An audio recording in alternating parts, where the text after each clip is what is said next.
Joining us from Kansas City, head men's basketball coach Billy Donlon and student athlete Marvin Nesbitt Jr. Give a reminder, we'll have potential questions in the main, and then we are on Zoom as well. You might have a Zoom question. Prior to asking the question, please state your name and affiliation. Our format will be an opening statement from coach, and then we'll open up questions for the student athlete. Go ahead, coach. Yeah, so first of all, there's a lot of great sayings that we have. One is tough teams win. Brad Stevens' quote, I think, is game honor. The game honors toughness. And anytime our two teams play, the tougher team always wins. And tonight, they were the tougher team. They played like it. They wanted it. Every loose ball, every rebound in the first half. And you don't get rewarded. We did not get rewarded. We missed a lot of shots at the rim late when they stretched it. And, you know, when you're not the tougher team, you usually don't get rewarded. So South Dakota deserves a ton of credit for what they did. And we wish them well moving on. Marvin Nesbitt played on one leg. What he did tonight it's not an excuse. It's just not an excuse. South Dakota beat us. They beat us. But Marvin Nesbitt was on one leg. And as I told our three graduating players or final players, Evan, Arkell, and Marv, we just had the best season in the history of our school. And Marvin Nesbitt's the reason for that. And it's not close. They've never won 19 regular season games since joining a conference. And one game out of second with a lot of different adversities that we faced. I'm really proud of our players. The tournament loss is on me. It's not on our kids. I take full responsibility for losing the game today. And I hope our players can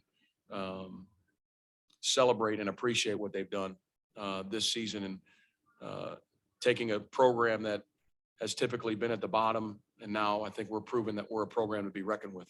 And a lot of that is on the shoulders of this young man. We'll now open up questions for Marvin.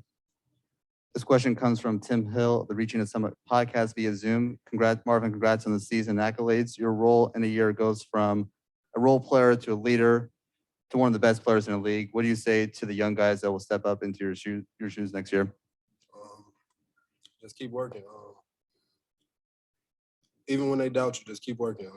Like, just trust the process, pretty much. Like, I had a hard career, battle injuries, but I always stayed afloat. Like, just keep working. That's what I always tell my young teammates in the locker room. Just keep going. Jared Fox, Kansas City Athletics. Marv, with today's appearance, you tied the program record for the most appearances in a Kansas City uniform all time. Can you just talk briefly about what Kansas City men's basketball means to you and how it's impacted your life? I mean, it's everything I know. Like, been here 5 years. I turned from a boy to a man here. Like, so it's home. So it's everything I know. I mean, I'm going to miss it. It sucks losing, but this is standard now. Like, we won 19 games this year. Let's win 25 next year. So I just hope we can keep it going. Hi, Todd Buckingham with Reaching the Summit podcast. Marvin, kind of along what Coach was saying, full arena at Swinney the last game of the season, building something bigger. You take solace in that, even though you guys came up short today. Yeah, I just hope we continue to get that support. Like, I mean, the Swinney Rec Center was amazing that day. I never felt it like that. So, I mean, it was pretty much a shocker. Like, so I just hope next year fans will come out more and more. Like, so just keep building for the future. Any other questions for Marvin? All right, thanks. You can have back to locker room. Thank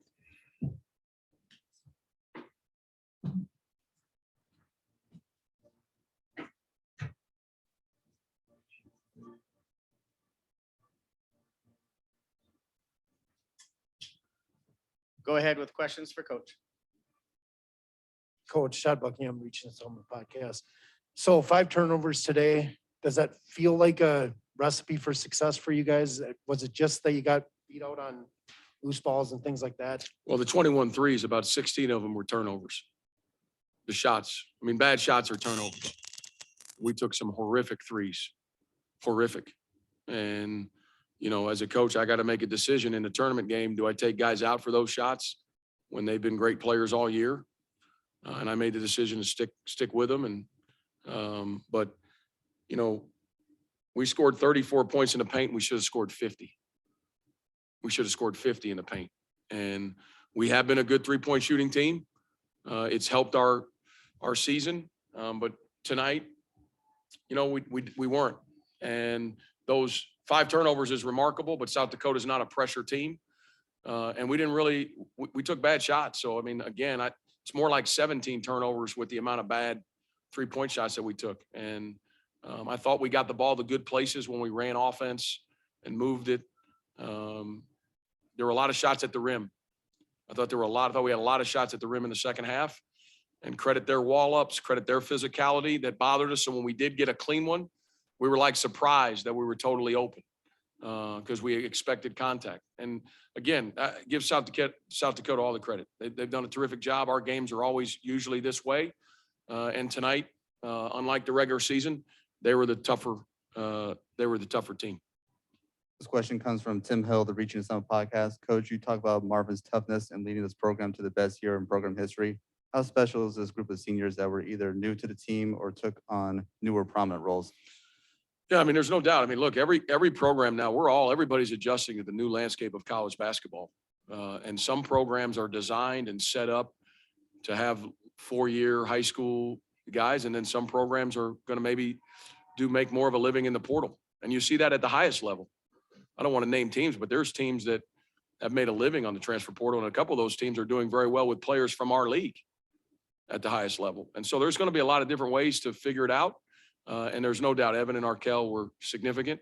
I would just like to have had a healthy team all year. We played our entire non-conference without Arkell Lamar, and we played basically our last 6 games with Josiah and never had him for the first X amount of games. And with that, and this isn't about, I think with the way things are now, you have to be honest as a coach. I'm not going to just coach speak you. I never have.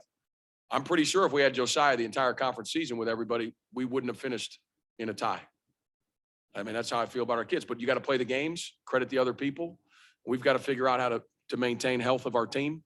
So we're trying to build a program the right way, and there's no doubt that Evan and Arkell had phenomenal years. And I'm also glad, the one thing I will say to all the voters, to have 2 major awards and 3 guys on the all-conference team, defensive player of the year, again, 2 years in a row, newcomer of the year, 3 guys in the all-conference team. Nobody can accuse the league of bias towards anyone. And certainly appreciate the voters recognizing that those guys had excellent seasons and deserve to be awarded. Hey, Coach. Greg Mitchell with this Helmet League. The last 2 games you guys put in, they seem to deal with your pressure as well as anybody this year. What kind of went into that, do you think? Well, they did a great job. I mean, they didn't change their offense as much as it was. They did a better job of cutting and breaking to the ball and their physicality. We did not do a great job. I should have coasted better. We did not do a great job of remaining up the line. When they initiated the contact, which I mean that legally, we dropped and opened, which created their ability to get separation and get catches. With Todd's team, if you don't make them fight for catches, at least if we don't, their offense is very good. And if you let it go from A to B to C without any pressure, it's going to be good. And I thought we weathered the storm in the second half until the end. I thought our missed shots got us emotional, but they did a great job. Those guys were determined. And we told them, we told them what we were going to deal with. And I wish I'd done a better job of preparing our guys for that. Jared Fox, Kansas City. Coach, surely as a coach, your job is to teach the guys. And surely if we ask them, it'd be innumerable what you've taught them. What did this team teach you? Yeah, I think, the old saying of young people's ability to overcome adversity and move forward quicker than adults.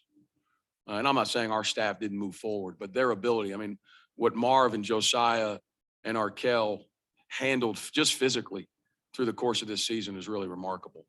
And we had some low points. We opened our league at South Dakota State and it was 32, I think. And 2 days later, without skipping a beat, we played one of our best games of the year at South Dakota. So our guys' willingness to handle adversity, and then just the quality of people they are. We have a 3.25 GPA. Arkell's a college graduate, decided to just continue to pursue undergrad work, and he's got nearly a 4.0.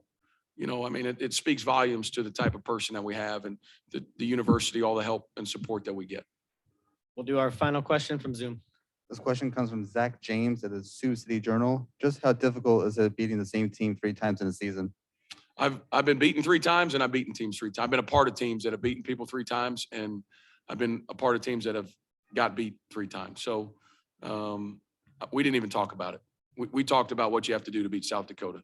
And I know that's a big media thing. I've just never agreed with it. You know, if it goes against what the NBA tells you, right? What's the difference between an NBA playoff game and an NCAA tournament game?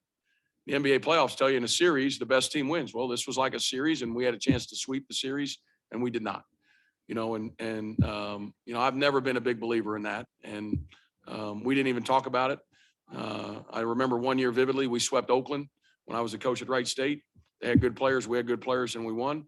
And another year, I think we swept Cleveland State as well. So, and they have been swept. Butler swept us, was swept by Valpo one year for the championship game. They beat us 3 times, including the championship game. So South Dakota's good. It doesn't matter.